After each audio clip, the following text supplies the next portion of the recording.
Hello and welcome to the My VA Dayton podcast, coming to you from Dayton, Ohio.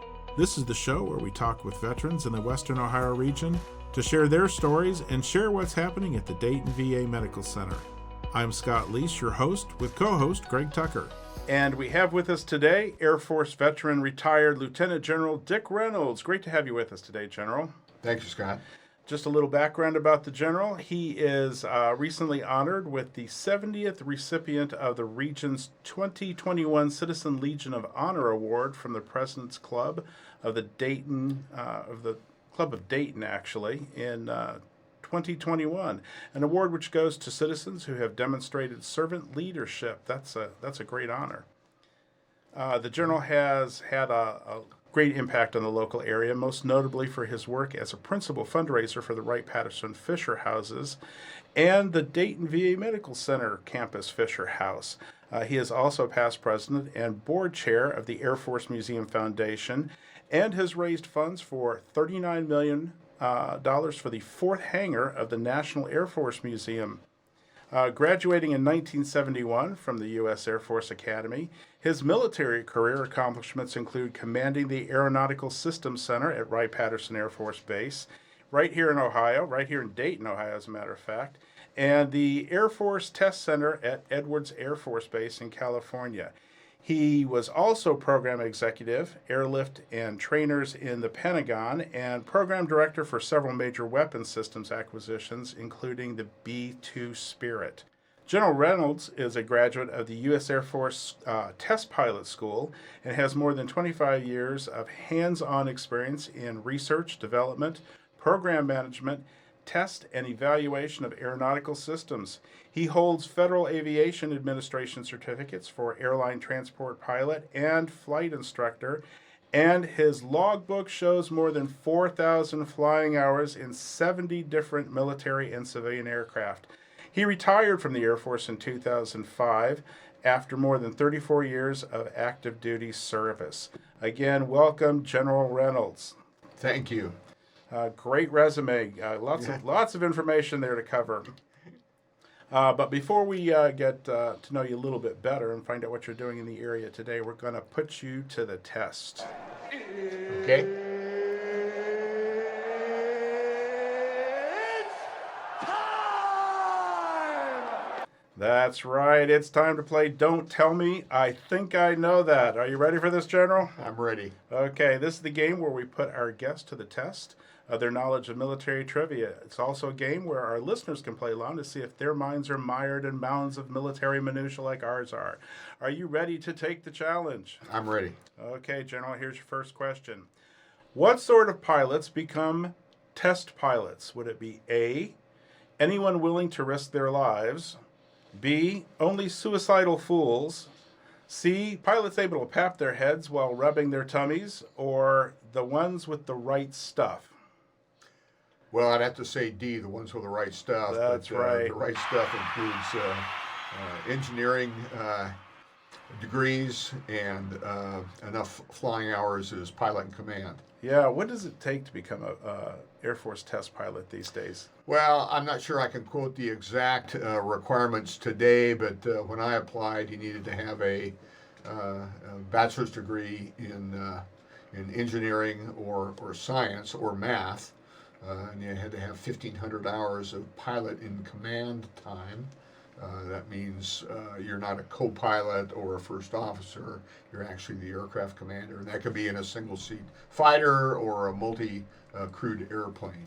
And so if you were going to talk to a young kid with aspirations to be a test pilot, to be the next Dick Reynolds or Chuck Yeager or some other famous fighter jock testing the newest aircraft, what would you recommend to them? Well, I'd say first and foremost, study hard in school, do well in your academic pursuits. You've got to have that technical degree, which is an important. That's a disqualifier if you don't have it, and then accumulate as much flying time as you can. All right, fantastic answer. So here's your next question: when you're about to attack, while you're in your aircraft. You should keep the sun in which direction from the plane? Would it be in front of you, to your left, behind you, or to the rear? You probably want the sun to the rear so that anybody that's trying to shoot you down has got to look at the sun. That's right. All right. Okay, and here's your final question. You're doing great so far, 2 out of 2. G-force refers to what? Would it be the ability a fighter jock exhibits while playing crud at the O Club on a Friday night? A Jedi warplane trick? The forces a pilot endures during high-speed maneuvering? Or a warp speed capability? Well, it'd be C. It'd be the forces that a pilot or a crew member, any crew member, endures during maneuvering. And it doesn't have to be high-speed maneuvering. You can do a simple, low bank turn, and you will feel some G-forces. Right. What's the average G-force a pilot feels when they're in their plane? Well, most large airplanes, if you experience 2.5 Gs, that's probably the limit. Yeah. Modern high-performance fighter-type aircraft can experience 6, 7, 8, 9 Gs. And you black out at what G-force? Well, you try not to black out. But we've got flight suits that help with that now. Well, we have anti-G protection as part of the aircrew personal protection. But at what G-force would you, if you didn't have those protections, what G-force would you start to pass out? Well, it depends on the individual. And number one, it's their physiology, their height, their weight, their personal conditioning. And there's maneuvers that aircrew members do. It's called the M1 maneuver, where you try and constrict your legs, your lower extremities, to keep the blood from rushing from your brain to the lower part of your body, which the G-force naturally tends to try and do. Right. So it's a function of the individual. Okay, terrific answer. So, Greg, the General has won 3 out of 3 questions. What has he won for playing the game today? Well, for this amazing set of answers, General, we have a set of 4 Dayton VA industrial strength chip clips designed by NASA's aerospace engineers to keep your snacks fresh at home or whenever or wherever you may be traveling in the near future. Compliments of the Dayton VA. Well, terrific. Thank you very much. Yes, they're prized possessions around here, I'll tell you. So we're going to take a quick break now. When we come back, we'll hear more from Lieutenant General Dick Reynolds and about what he's doing in the Dayton area these days. My name is Corporal Bradley Joseph Seitz. Jerry Reed. Kate Weber. These are real veterans facing a real challenge. I have PTSD. And I have PTSD. I have PTSD. Post-traumatic stress disorder can happen to anyone, I was still in a war zone in my mind. but treatment can turn your life around. Treatment has really saved my life. To learn about PTSD and how treatment can help you, call your local VA Medical Center or visit ptsd.va.gov. And we're back with Air Force veteran Lieutenant General retired Dick Reynolds. General, recently we had Chris Stanley here as a guest. He was with the Fisher Houses, and he was telling us about the great service and work that they do. Tell us a little bit about how you've been involved with the Fisher Houses. Well, it started with my wife of now almost 51 years, Joni Reynolds. She has served as a board member of Fisher Nightingale Houses Incorporated. That's the organization that Chris Stanley is executive director for over 20 years, and has been one of the key planners and executors of their annual fundraising event, which is called the All-American Evening. That's scheduled for August 13th of this year. We'll be at the Dayton Arcade. Joni encouraged me when Wright Patterson decided it needed a second Fisher House in the 2007 timeframe to get involved in the fundraising, and I did that. We launched a campaign on the 17th of December 2007 with the objective of raising over $1 million, which was a requirement of the Mothership Fisher Foundation in Baltimore to get a house built. Generally, the community has got to raise roughly 20% of the total cost. And we did that between 17 December 2007 and I believe it was April 24th, 2011 when we cut the ribbon on the new Fisher House. We raised the money, the house was built, and the ribbon cutting was in April of 2011. And that was really my first fundraising experience. I'd never had any opportunity. And of course, as a government employee, a military member, you're not legally allowed to fundraise. So in retirement, that was something that I came to do and actually wound up doing a good bit of for a large number of organizations. But that got me involved directly with fundraising. And the committee that we formed, for that exercise actually came into play in 2015 when a local philanthropist, a man that, with a big heart and great intentions, literally called me up and asked me how he could help a veteran. That's how he phrased it. He said it's time for me to help a veteran. And you said, I know how you can help a bunch of veterans. Well, I did, and he wanted a range of ideas, and I sat down about a month later with him and his spouse and his brother, and went through options. Okay, what he could do with his philanthropy that would directly impact a veteran, and of course Fisher House was on the list. Before I did that, I went up to the VA and met Glenn Costi, the director. I met Kim Frisco, the then public affairs officer, and I, asked about their need for a compassionate care facility. They had the hospitality house at the time, which was a lodging facility that was used under different rules than the Fisher House, but it didn't meet the needs of the Dayton VA Medical Center. So in presenting, that as an option to this potential donor, they grabbed onto it very quickly, and within a matter of weeks, basically wrote a check for $1.075 million as a lead gift, which was sufficient to get the VA, the Fisher Foundation in Baltimore, to put the Dayton VA on the list. And long story short, they asked us to get some community skin in the game. I asked them to define that, and they said, "Well, go out and raise another $500,000 to add to the, to our gift." And every penny counts. Yeah, and so basically, we got that crew that raised the $1 million for the second right Pat Fisher House back together, added to it, and we wound up raising another over $900,000, and that became the basis for that house. We cut the ribbon on that house on the 7th of November, 2018. 13 bedrooms, 13,500 square feet. I'm sorry, 16 bedrooms, 17 bathrooms, 13,500 square feet. Wow, that's quite amazing.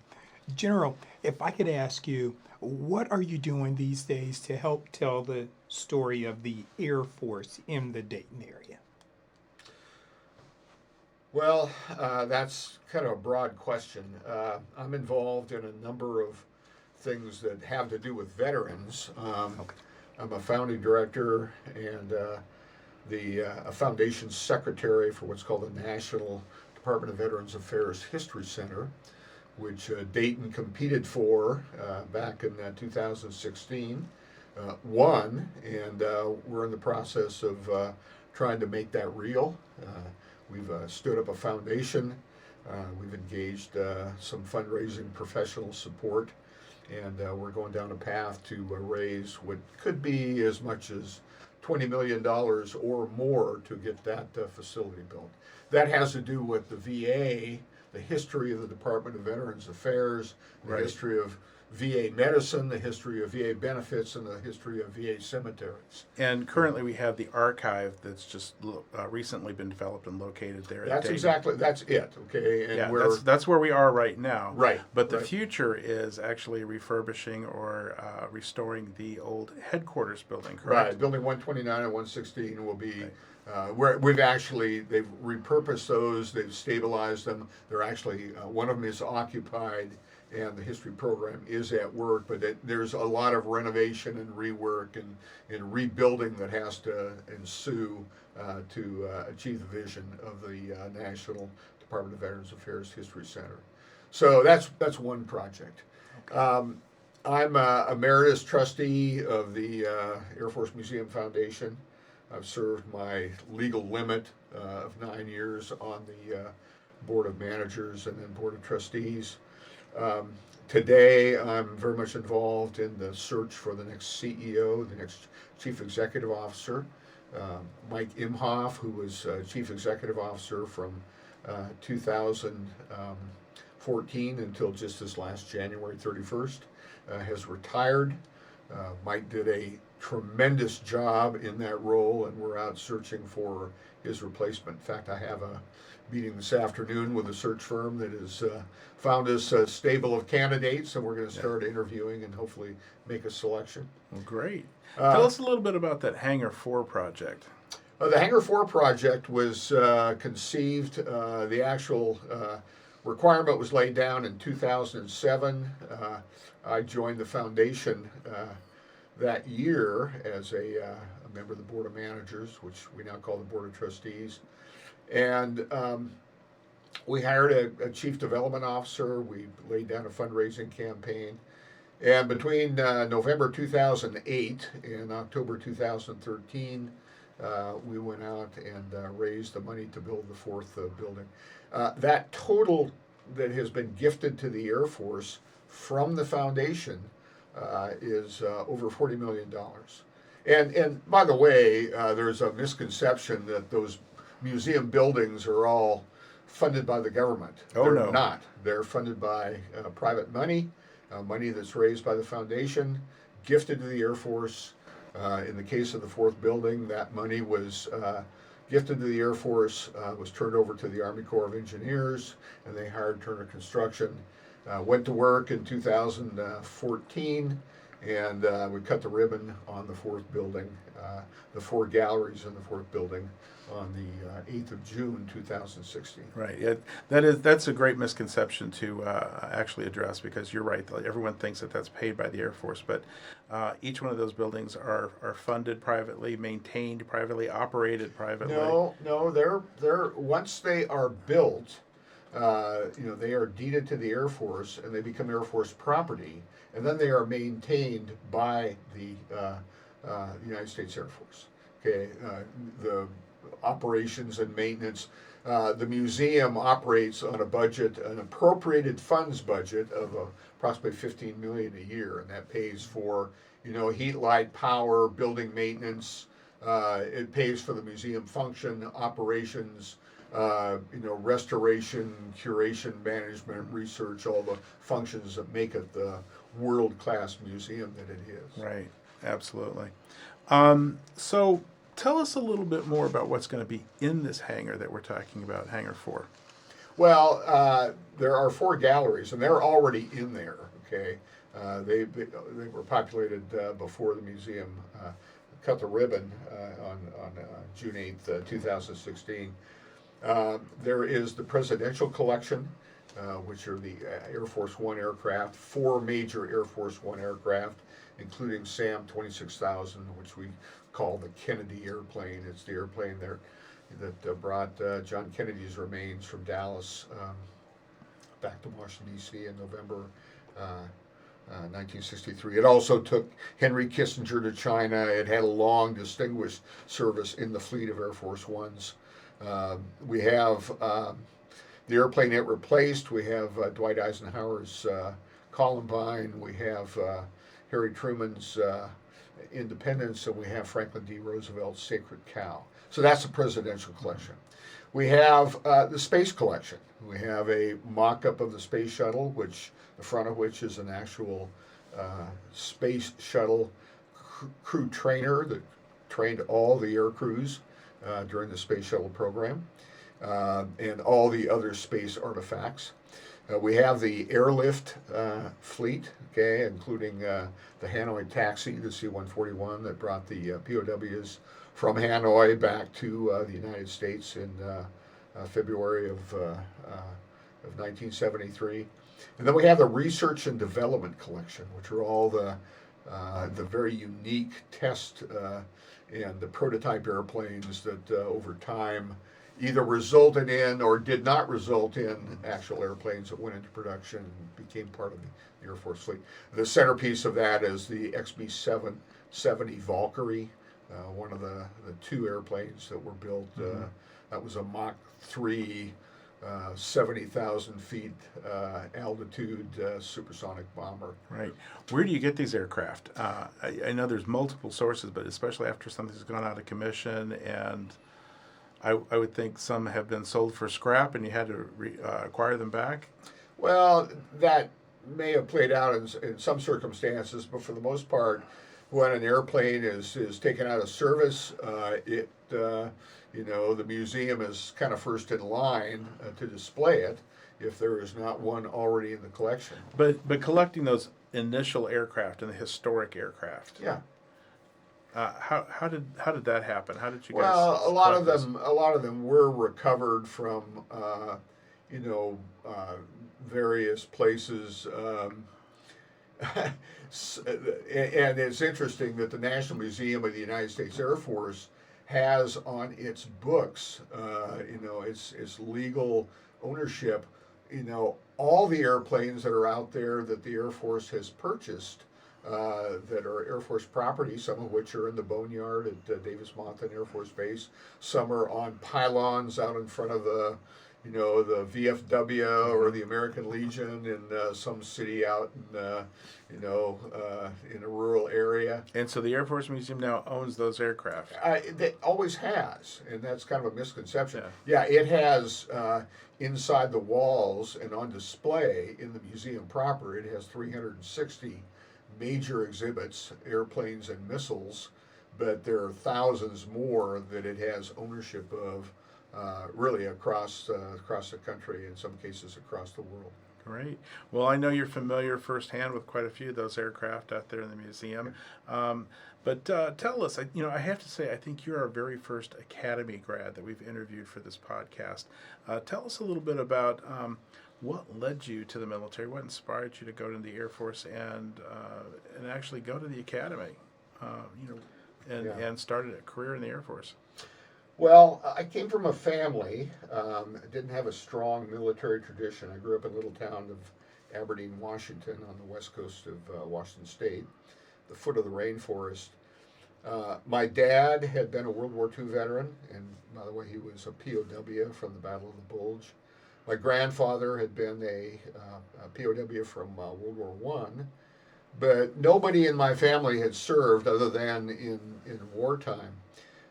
My dad did have a dear friend who, was of course a friend of mine who was a National Guardsman, and I think my first awareness of the military and of uniforms and some of the accoutrement that goes with military service was from that relationship. But probably most importantly, I was a Sputnik kid. I was inspired by the space race in the late 50s and 60s. I became enamored with things like the X-15, the flights that occurred at Edwards Air Force Base in the 1960s. And I guess my interest naturally gravitated to math and science in school, although I got pretty good grades across the board. At some point, I decided I wanted to do two things in my life. Number one, I wanted to be an engineer, and sort of targeted being an aeronautical engineer, and then a pilot. And that naturally kind of turned my focus to the Air Force Academy. I applied in 1965 and 66 and was accepted in the class of 1971. We entered in June of 1967 and graduated on the 9th of June of 1971. I have a couple of distinctions in that trajectory.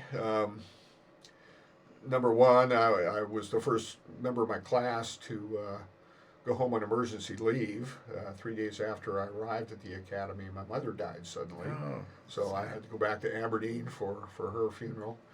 And when it was all said and done, after a 34-year career, I was the last member of my class on active duty, kind of the last man standing, continuous Air Force active duty. I had a classmate that served in the Navy as a physician, I think, who served longer, but as far as Air Force continuous active duty, I was the last man standing. And I guess I'd mention the other thing that happened. I had a blind date I want to say 52 years ago tomorrow on the first Earth Day celebration with a young lady. And we dated for a while. I loaned her my car. I bought a car when I was a senior. You could buy a car when you're a senior. And, I wasn't driving it during the week. And she, unfortunately, she wrecked it. Oh. And I was crushed. I mean, I was absolutely heartbroken. And long story short is that girlfriend and I celebrated our 50th wedding anniversary last July 31st. Congratulations! Yeah, wasn't enough of a reason to break up. That's good news. That's good news. Well, it's obvious that you've been on the cutting edge of aviation throughout your entire Air Force career.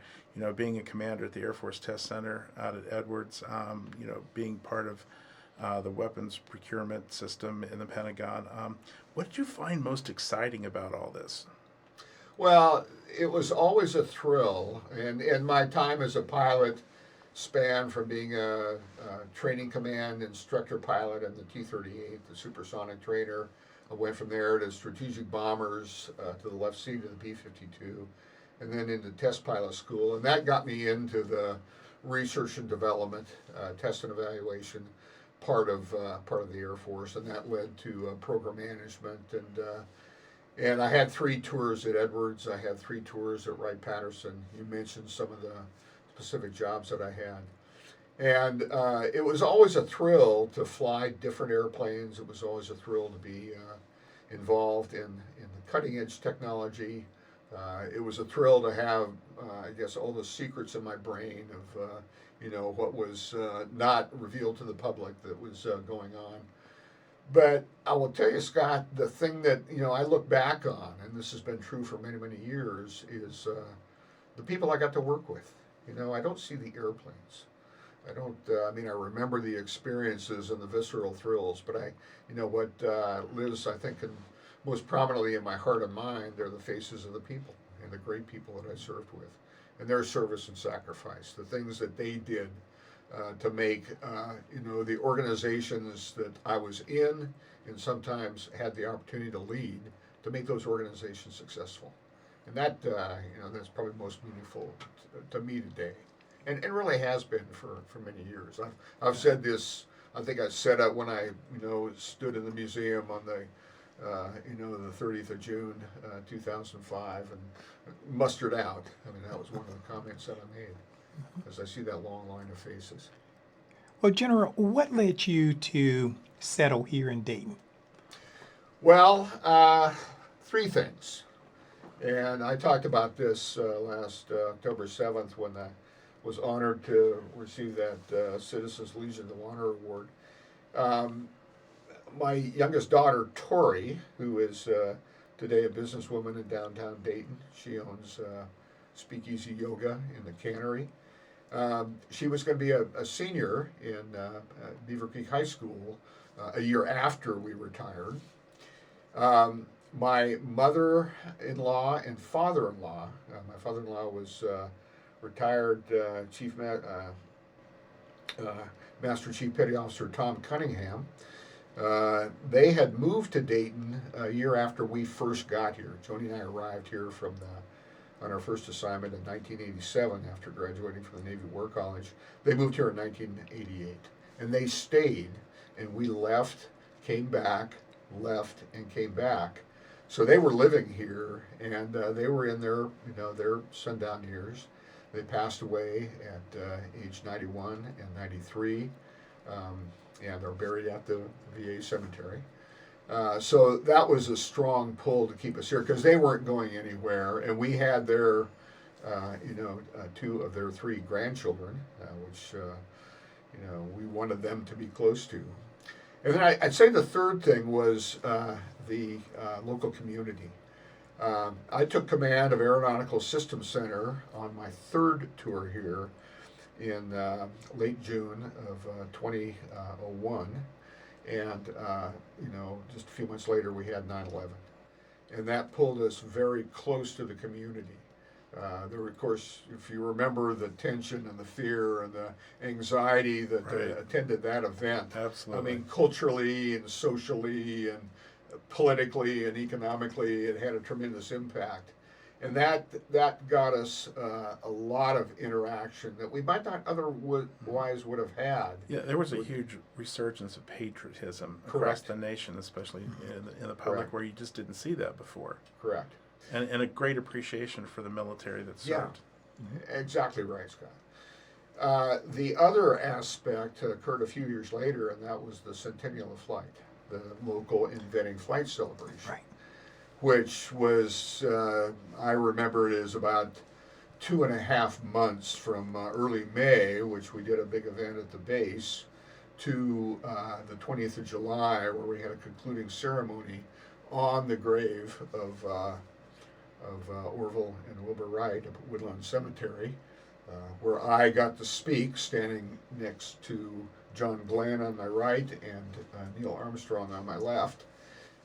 That whole event got us a lot of interaction with the local community. And 2 years after that, when we, elected to retire and take off our uniform, the community had really wrapped their arms around us and made it very easy. It was very welcoming to us to stay in the local area. And we did. And it's not that we didn't have the opportunity to go elsewhere and do other things, but it just turned out that those forces at work, separately and together, have caused us to be here now, going on 18 years. And that's great for us, for our area, to have you here. We're going to take another break right now, and when we come back, we're going to hear more of General Reynolds' story. Our veterans put everything on the line to protect our freedom. We may never be able to repay them for their sacrifice, but we can show them just how much we appreciate all they've done. Every day, hundreds of people just like you volunteer to help our veterans. You can help by simply sharing your time, lending a warm smile, a supportive hand, or a sympathetic ear to someone who needs it. Everyone can do something to make our veterans know how much we appreciate their service. What will you do? And welcome back. General Reynolds, if you would, please tell our listeners about your experience with the Dayton VA. Well, I was aware of the VA, of course, during my time here, and my awareness grew over time, and it sort of peaked when I came up on retirement. And of course, when you retire from the military in the local area, you process at the VA. I had been involved in a tragic aircraft accident as a 34-year-old major at Edwards. I was rendered a paraplegic and had to learn to walk again, and of course that involved a whole lot of medical procedure over the years. Luckily, I was able to meet that injury and stay on active duty. But my status, was evaluated as a disabled American veteran by the VA, and so I took some of my medical care. I do get some of my medical support from the VA today. I also stayed close to the Wright-Patterson Air Force Base Medical Center because, number one, I knew the people there. It had been under my command when I was on active duty. And over time, when I became Medicare eligible at age 65, I transitioned to my care to the local community. And I won't go into any more detail about my medical challenges, but I've gotten great care from all places. I was up at the VA a week ago Wednesday, getting my second COVID booster, and I maintain a cadence of supply and care from the VA, and for that I'm very grateful. And so, as you said, you're a retiree.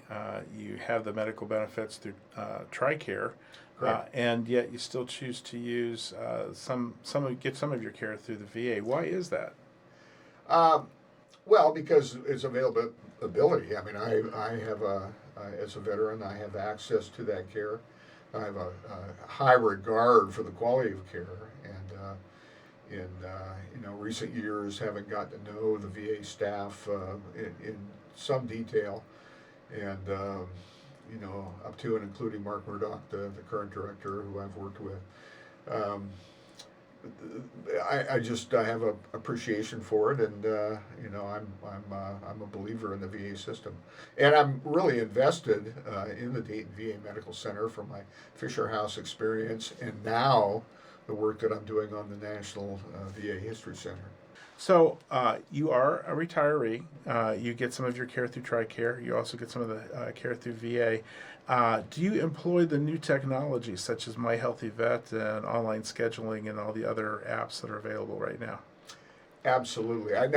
You say all the other apps. I don't know if I use all of them, but I. Oh no, I don't know anybody that does. There's a lot of them out there. Yeah. I do use My Healthy Vet, and I'm very aware of the cyberspace presence of the VA, and I'm also aware of the VA's efforts to modernize and improve and increase the user friendliness of that because of sometimes the complexity of cyberspace access. Right. And do you find it convenient? Have you found it useful? Absolutely. Yeah. I had a appointment, as a matter of fact, just the day before yesterday with my pharmacist from my medical team. And it was amazing for me. First time I've ever done that with a video call with the pharmacist to go through all my drugs, all my prescriptions, and find out what I'm taking, what needs to be adjusted, what needs to be removed, added, etc. And sure. It was fantastic. Have you had similar experiences? Sure, and let me qualify my statement. I have access to the Wright-Patterson Medical Center through their portal. I have access to Kettering Health through their portal. I have access to Premier Health for their portal, and I'm a patient at the Cleveland Clinic, so I use their portal. I use them all. Probably I use Kettering the least, maybe Wright-Pat the least, but Premier and My Healthy Vet and Cleveland Clinic I am using on a regular basis. And so I can contrast, and they are different in each in their own way.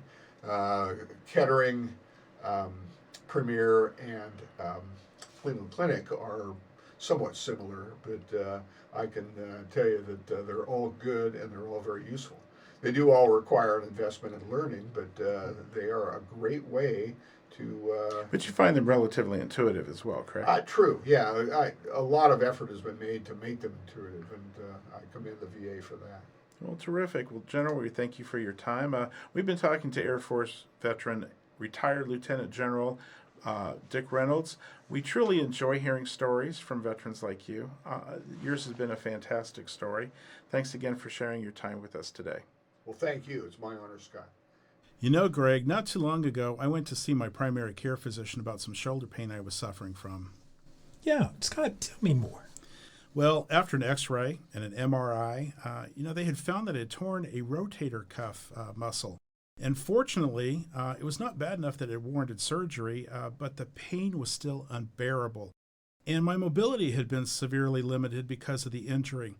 I could not put my arm over my head or behind my back. I'm telling you, it was killing me. That's when my doc sent me to receive physical therapy at the Dayton VA Medical Center. I thought, this is going to do me any good? How? I've torn a muscle. How is exercising an injury going to make me feel better? Well, the therapist at the Dayton VA put me to work with stretching and strengthening exercises to put me back on the road to recovery. I didn't know that physical therapy, of all things, could actually help movement restorement and help with the function if you are disabled or injured in a disease. If you're living with or recovering from an injury, illness, or chronic condition that limits your mobility and independence, the Dayton VA can help. Their physical, occupational, and movement therapists combine therapeutic exercise, consulting, education, and training to help you improve your health and quality of life. Services at the Dayton VA include pain relief and joint mobilization, movement and exercise therapies to improve your strength, endurance, balance, and coordination, mobility assessment and training with wheelchairs, scooters, and walking devices, life skill training and activities to help you maintain the highest level of independence and functionality, aquatic therapy to manage chronic pain, and evaluation and treatment for a wide range of medical, orthopedic, psychological, and neurological conditions. These services are available at the Dayton VA Medical Center campus, as well as the Middletown and Springfield C-Box. If you're in pain and ready for treatment, contact your primary care provider today for a referral. You won't be sorry you did. Once again, we want to thank our special guest, retired Air Force Lieutenant General Dick Reynolds, for taking time to tell us his story and to share his experience with the Dayton VA Medical Center. We want to say thanks again to our special guests for taking time today to share their story. We truly enjoy hearing stories from veterans from across the region and learning more about how they found care through the Dayton VA Medical Center. And as always, we want to thank our listeners for joining us and remind them, if they are a veteran and are not enrolled, to enroll with the Veterans Health Administration to receive health care benefits through the Dayton VA Medical Center. It's easy and it doesn't cost a thing. You just need to be a veteran. The simplest way to start enrollment is to call our Enrollment and Eligibility Office at 937-268-6511, extension 4105. They can schedule an appointment for you to come to the Dayton campus or help make an appointment at one of the surrounding community-based outpatient clinics located at Springfield, Richmond, Lima, and Middletown.